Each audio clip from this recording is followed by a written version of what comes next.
Hi, my name is Patrick. I'm the author of Make Yourself Useful, Marketing in the 21st Century, and also my second book is Webify Your Business, Internet Marketing Secrets for the Self-Employed. This is a great, it's doing very well, which is great for me.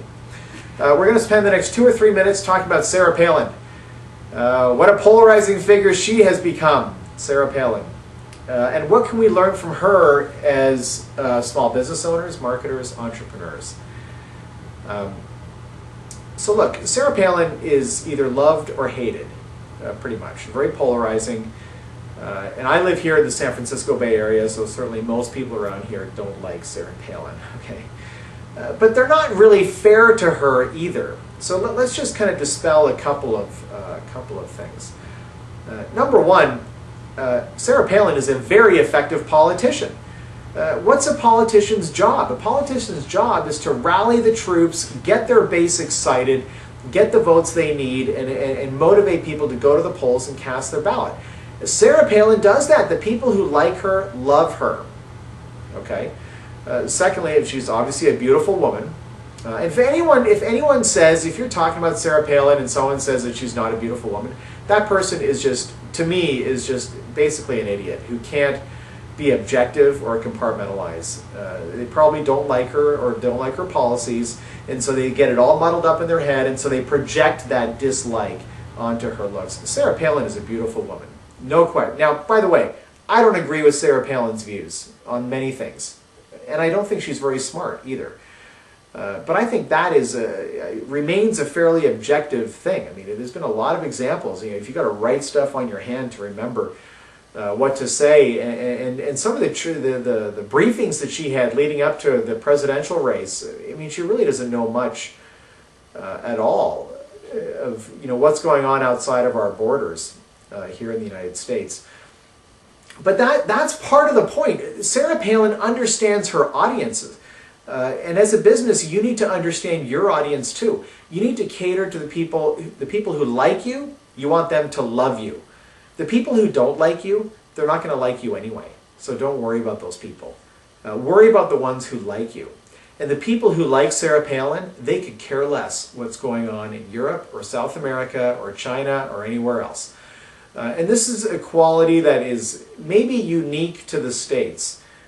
Because America is such a large country, you really don't need to know what's going on outside of our borders.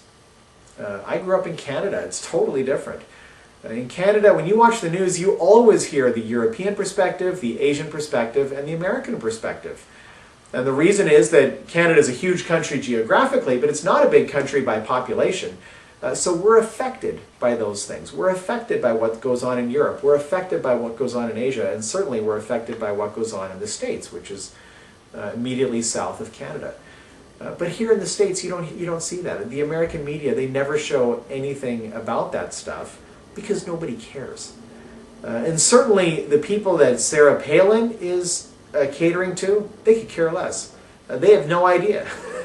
So she doesn't need to be smart. What she needs is good conservative values.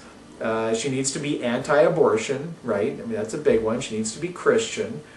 And that's good enough for them. That's what those people are looking for. And then the smart Republicans, they'll vote for Sarah Palin because they know that she'll put conservative people on the bench. She'll have conservative advisors. She's going to be pro-tax cuts. Supposedly smaller government, even though Republicans haven't done a very good job in that area at all, at least not in recent years.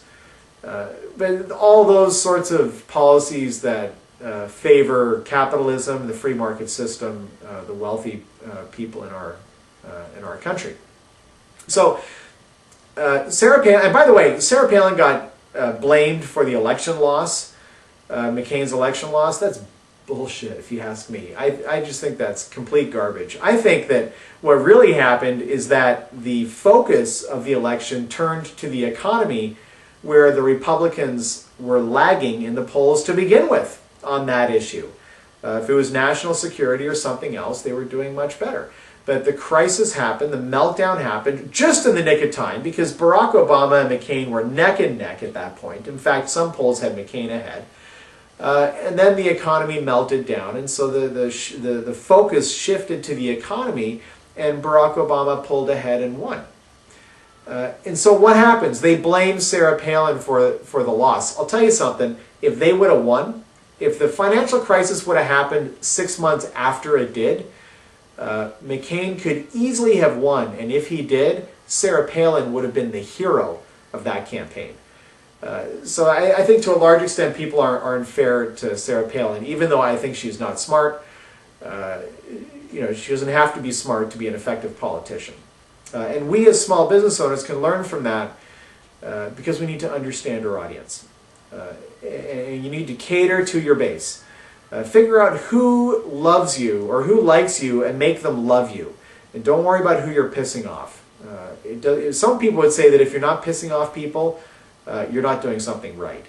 A sign of a successful business is that some people don't like you because maybe you threaten them or whatever the case may be. So go out there and be defiantly who you are. And don't worry about stepping on a few toes along the way. What you really want is to get raving, loyal fans. Those are the buyers. Those are the people who will carry you forward. I do a lot of these character profiles. If you like this, check out my channel. You'll see a whole bunch of them. Thanks for watching this one. Bye now.